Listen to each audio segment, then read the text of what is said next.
Hey, how's it going, everybody? If you're new here, welcome in. And if you've been here before, smash the like button. I would greatly appreciate it. I'm Rollshambo, the connoisseur and collector of all things sharp and shiny. And today is a fun one. It's not a knife review per se.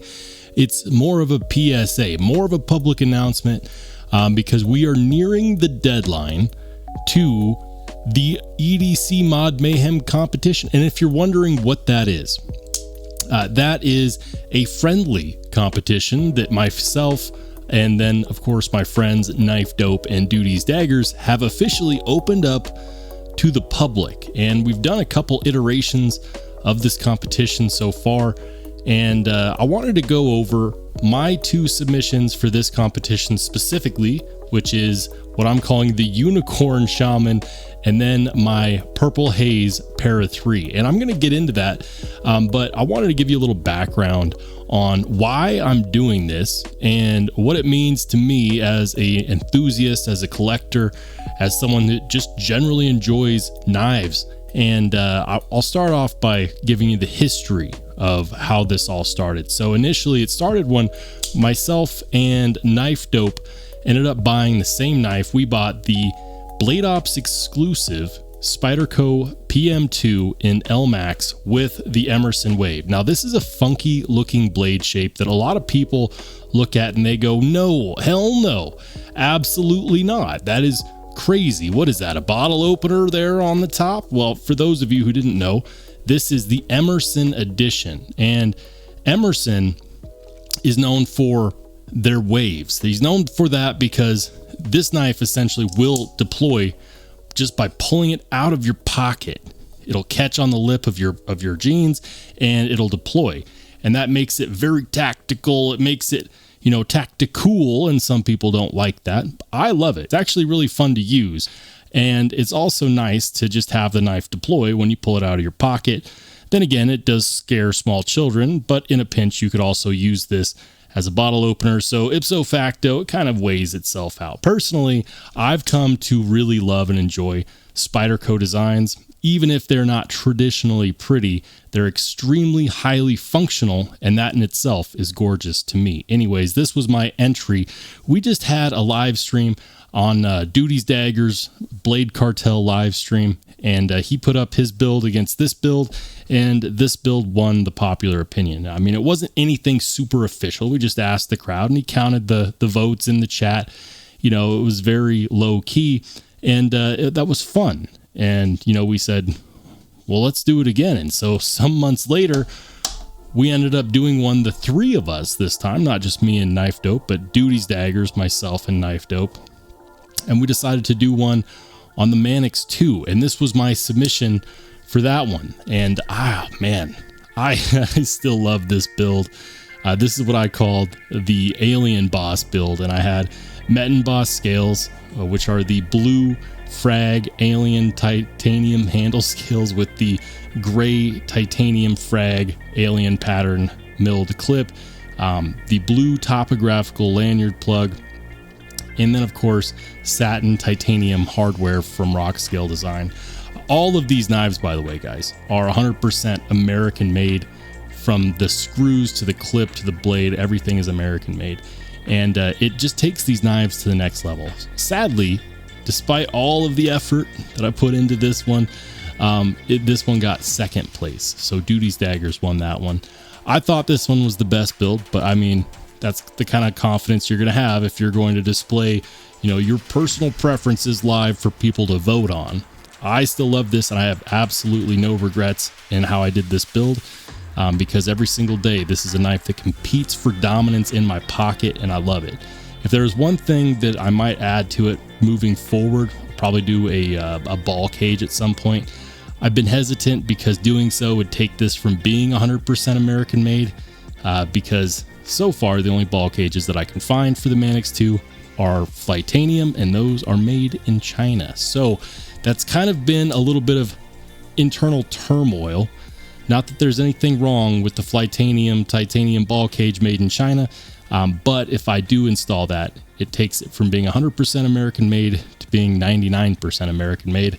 And I'm not entirely sure if I want to do that to an all-American knife originally. So after that, we decided that we were going to open it up to the public, and I offered my services to make a website, allow people to submit their submissions. And the rules are as followed. You could do a modification on a Yojimbo 2, a Spyderco Smock, a Para 3, or a Shaman. Now, it doesn't matter what the mods are. You could do anything for your mods.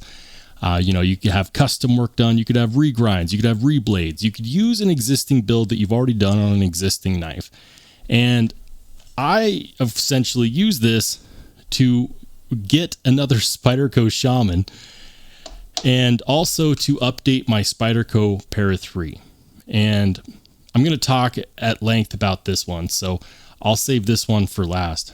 However, with the public competition, we're essentially having two brackets. One of them is going to be for content creators who'd like to join in the fun, and one is going to be for the community.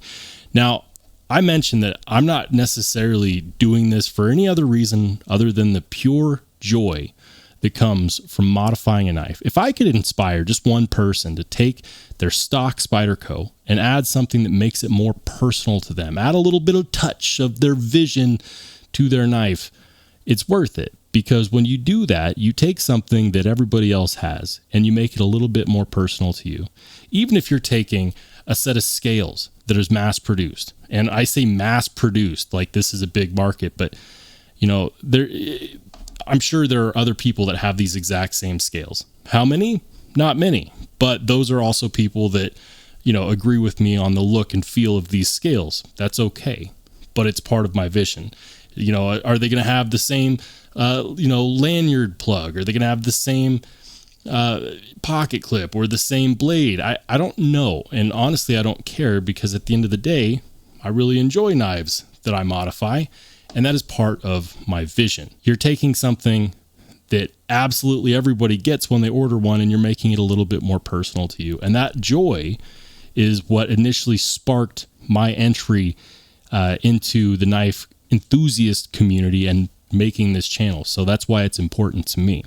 I don't have any ad revenue running on this. It's not like I have sponsors that are paying me money to be like, yeah, use our scales in the competition, we'll pay you. Like, I don't get anything out of this other than sharing my joy of the hobby.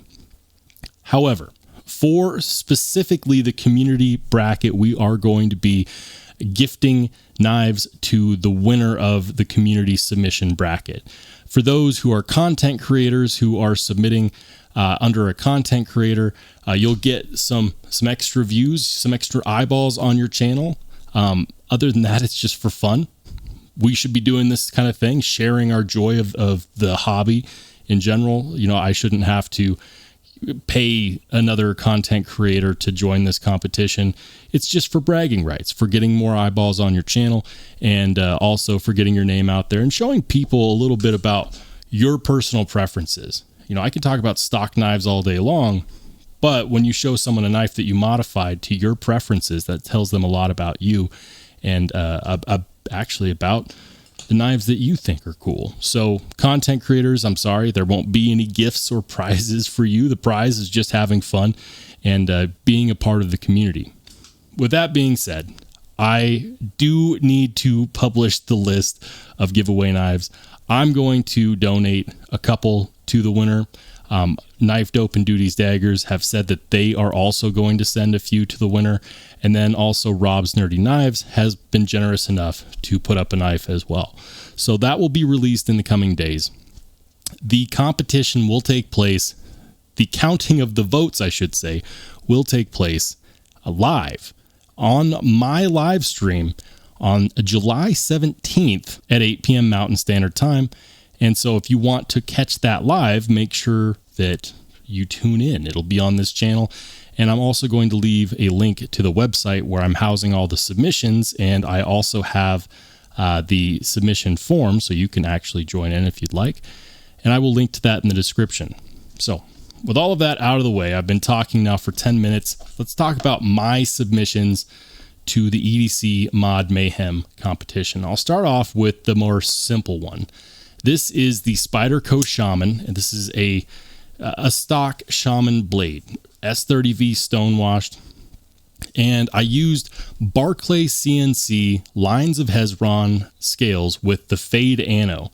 I'm going to pop some pictures up on the screen because I've handled this knife so much since I modified it that the natural oils from my hand have dulled the ano, unfortunately, but that's just kind of the way it goes with anodizing. Regardless, I think that it looks gorgeous.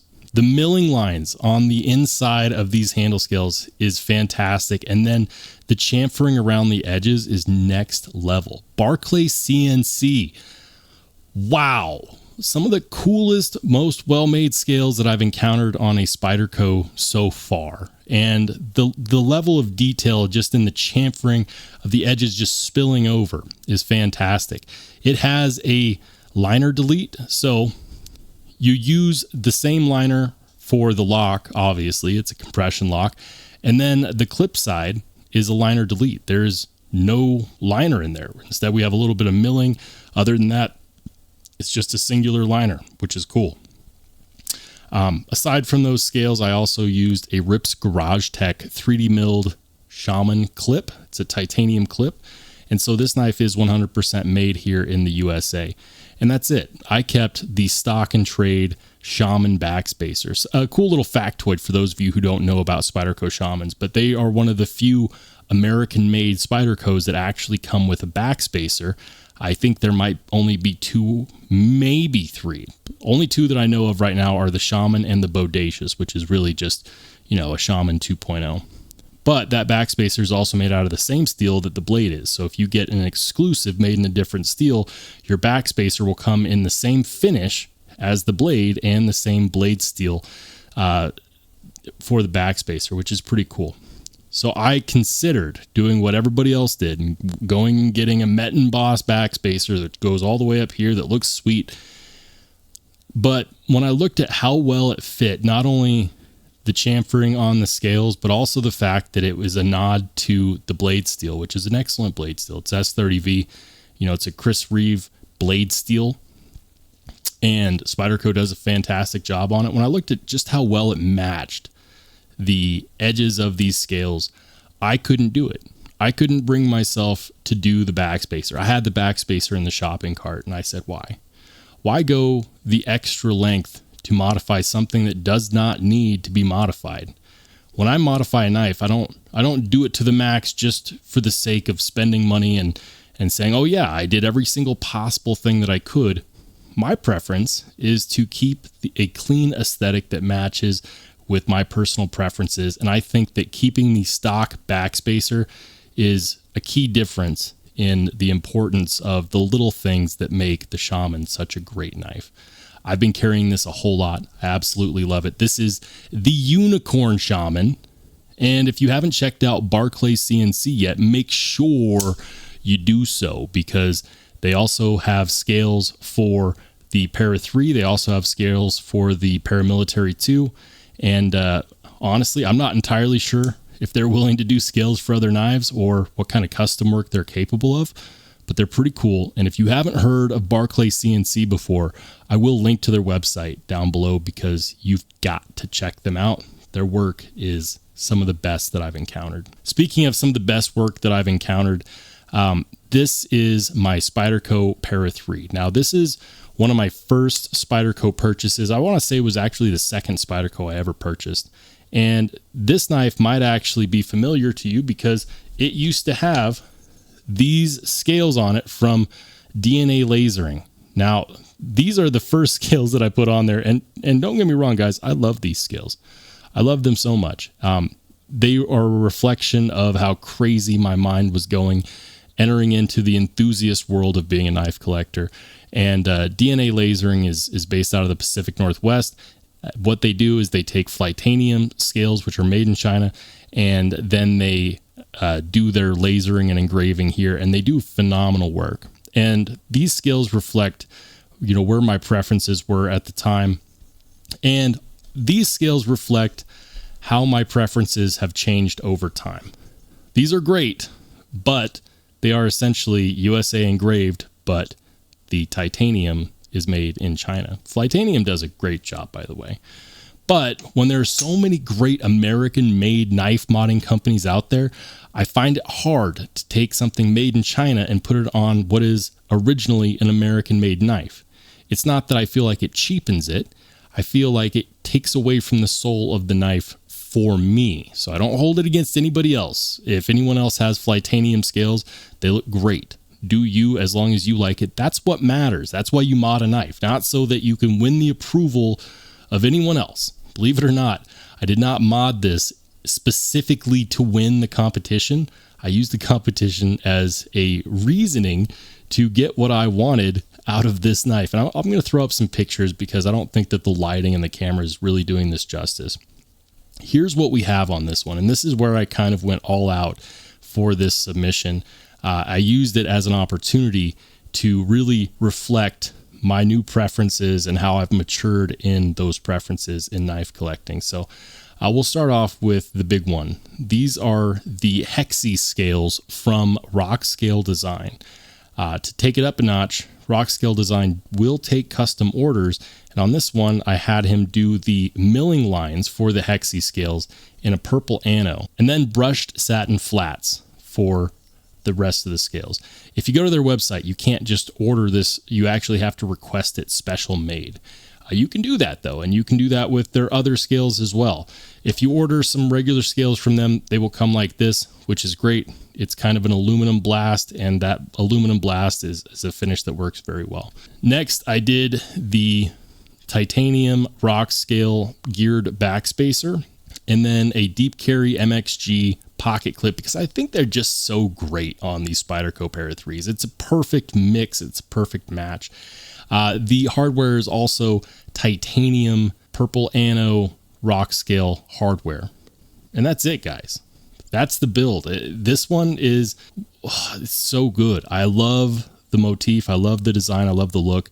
Originally, I asked Rock Scale if they could do their dragon scale milling design that they used to do a long time ago. And they told me, unfortunately, no, they changed machines, and the dragon scale milling was something that was programmed into the old machine. So they can't do that, but this was the next best thing. And I think that it's phenomenal. I don't have any regrets on this build whatsoever. With that being said, make sure to check out the EDC Mod Mayhem link in the description down below. Click on the submissions page if you want to see what everyone's submitted so far. And of course, guys, tune in on Wednesday, the 17th of July, 2024, to witness the first ever official EDC Mod Mayhem modification competition, and cast your vote for whichever content creator you think has the best build. But that's it for now. If you want to watch more awesome knife and EDC content, make sure to click on one of the videos that pops up next.